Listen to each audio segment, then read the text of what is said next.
इस क्लास में UP TET प्राथमिक स्तर के लिए संस्कृत के प्रीवियस ईयर के प्रश्नों को सॉल्व करेंगे।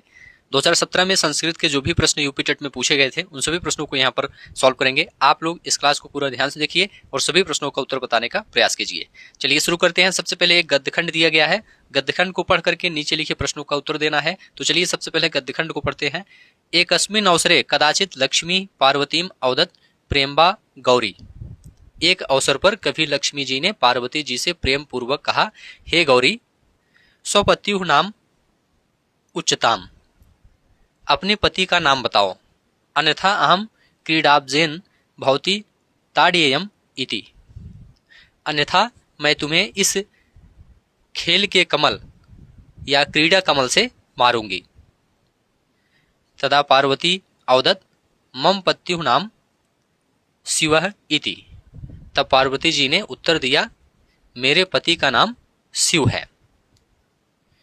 शिवपदस्य अन्यार्थः श्रृगालः इत्यर्थ मत्वा लक्ष्मी अवदत् किम सः स्तंभः इति। शिव शब्द का दूसरा अर्थ श्रृगाल मानकर लक्ष्मी ने मजाक में कहा, क्या वह स्तंभ हैं?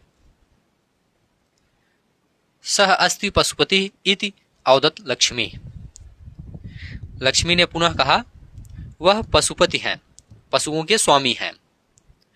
एतादृशः लक्ष्मी पार्वत्यो संलापा सर्वेषां मंगलाय भवतु।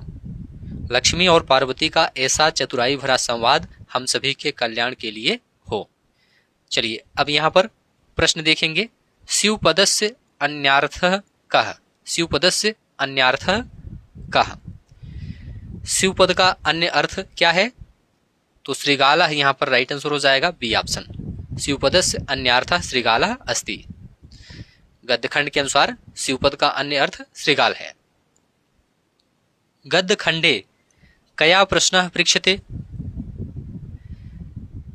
गद्यखंड में किसने प्रश्न पूछा था? तो गद्यखंडे लक्ष्म्या, यहाँ पर लक्ष्म्या आपका राइट आंसर हो जाएगा। लक्ष्म्या प्रश्न पृच्छते, डी ऑप्शन राइट आंसर हो जाएगा। अर्थात गद्यखंड में लक्ष्मी के द्वारा प्रश्न किया जाता है। कयो संलापा सर्वेषां मंगलाय भवतु। तो देखिए दोस्तों, यहाँ पर राइट आंसर हो जाएगा लक्ष्मी पार्वत्यो। लक्ष्मी पार्वत्यो संलापा सर्वेषां मंगलाय भवतु, अर्थात लक्ष्मी और पार्वती के द्वारा की गई वार्ता सभी के लिए मंगल हो। संप्रेषण का कार्य है। संप्रेषण का कार्य क्या है? ज्ञानेंद्रियों को क्रियाशील करना, कर्मेंद्रियों को क्रियाशील करना, अनुभूति कराना। उपयुक्त सभी आपका राइट आंसर हो जाएगा, डी ऑप्शन। शिशु मोदकाय रोदित उदाहरण है। देखिए दोस्तों, यह तादर्थे चतुर्थी वाच्या का उदाहरण है, बी ऑप्शन राइट आंसर हो जाएगा। शिशु मोदकाय रोदिति, बच्चा लड्डू के लिए रोता है। यह वाक्य तादर्थे चतुर्थी वाच्या का उदाहरण है। जिस प्रयोजन के लिए कोई कार्य किया जाता है उसमें चतुर्थी विभक्ति होती है। उस प्रयोजन में चतुर्थी विभक्ति होती है। तो यहाँ पर बी ऑप्शन राइट आंसर हो जाएगा। ऊष्म वर्णों का बोधक प्रत्याहार है। ऊष्म वर्णों का बोधक प्रत्याहार सल है, बी ऑप्शन राइट आंसर हो जाएगा। ऊष्म वर्णों का बोधक प्रत्याहार सल है। सल प्रत्याहार के अंतर्गत शाखा साह वर्ण आते हैं। दृश्य धातु से सर्वत्र प्रत्यय करके निष्पन्न होगा। क्या निष्पन्न होगा? पश्यन, बी ऑप्शन। दृश्य धातु से सर्वत्र प्रत्यय करके पश्यन निष्पन्न होगा। दृश्य को पश्य आदेश होता है और सर्वत्र के स्थान पर अत होता है। मनोरथ उदाहरण है।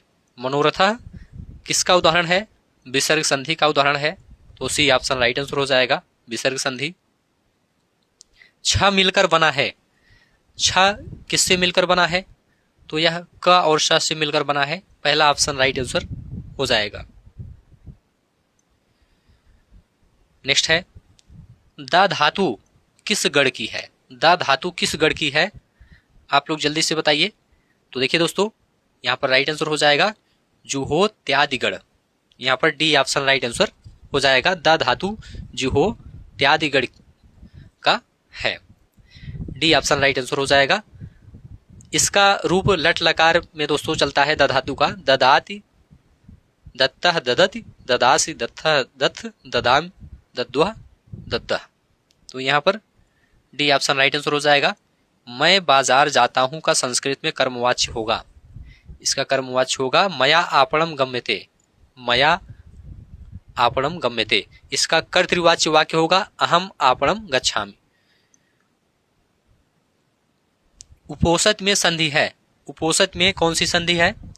इसमें पररूप संधि है, बी ऑप्शन पररूप संधि आपका राइट आंसर हो जाएगा। नयके में कौन सी संधि है? नयके में तो इसमें दोस्तों वृद्धि संधि है, सी ऑप्शन राइट आंसर हो जाएगा, वृद्धि संधि। चलिए अगला है अव्यय शब्द समूह है, अव्यय शब्द समूह है तो यहां पर सर्वत्र अधुना उपरि, सी ऑप्शन राइट आंसर हो जाएगा। अव्यय के रूप तीनों लिंगों में सभी व्यक्तियों में समान होते हैं, इसे आप लोग ध्यान रखिएगा। 79 की संस्कृत संख्या नहीं है, 79 की संस्कृत संख्या नहीं है। कौन सा नहीं है?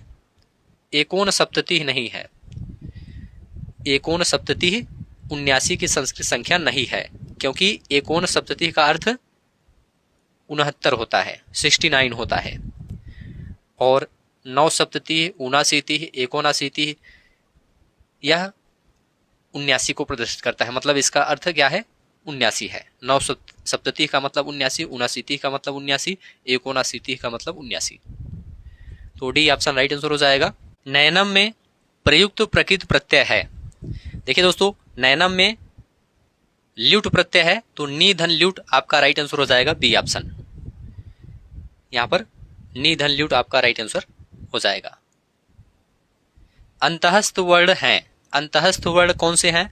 तो यहां पर या व राला ये अंतःस्थ वर्ण हैं, या रा लावा, या व राला आपके अंतःस्थ वर्ण हैं। ऊष्म वर्ण कौन से होते हैं? शाखा शाहा होते हैं। चलिए अगला प्रश्न है, सभी प्रश्न आप लोग ध्यान से देखते हुए चलिए। अट प्रत्याहार के वर्ण हैं, अट प्रत्याहार के वर्ण कौन है? स्वर तथा हा या वा रा, स्वर तथा हा या वा रा ये अट प्रत्याहार के वर्ण हैं। तो यहां पर ए ऑप्शन आपका राइट आंसर हो जाएगा। नेक्स्ट है वसंत ऋतु में कौन संधि है? वसंत ऋतु में कौन संधि है? तो देखिए दोस्तों यहां पर गुण संधि है तो बी ऑप्शन गुण संधि आपका राइट आंसर हो जाएगा। वसंत ऋतु में आद गुण सूत्र से गुण संधि हुई है। पंचगवम में समास है, पंचगवम में कौन सा समास है? देखिए दोस्तों इसमें द्विगु समास है, लेकिन द्विगु समास विकल्प में नहीं दिया गया है तो यहां पर द्विगु समास है।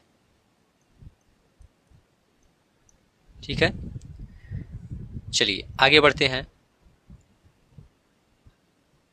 पितृ शब्द का संबोधन एक वचन रूप होगा, पितृ शब्द का संबोधन एक वचन रूप होगा हे पिता, सी ऑप्शन राइट आंसर हो जाएगा। पितृ का संबोधन रूप होता है हे पिता, हे पितरो, हे पितरा, तो यहां पर हे पिता आपका राइट आंसर हो जाएगा। निम्न में से कौन संयुक्त व्यंजन है? संयुक्त व्यंजन पूछा गया है तो यहां पर ज्ञा संयुक्त व्यंजन है, बी ऑप्शन आपका राइट आंसर हो जाएगा। चाहिए अर्थ में कौन सा प्रत्यय प्रयुक्त होता है? चाहिए अर्थ में कौन सा प्रत्यय प्रयुक्त होता है? तो देखिए दोस्तों इसमें तबियत प्रत्यय प्रयुक्त होता है, यहां पर बी ऑप्शन राइट आंसर हो जाएगा। चाहिए अर्थ में तबियत प्रत्यय प्रयुक्त होता है। मुझे संस्कृत अच्छी लगती है, इसका संस्कृत में अनुवाद क्या है? मुझे संस्कृत अच्छी लगती है, इसका संस्कृत में अनुवाद क्या है?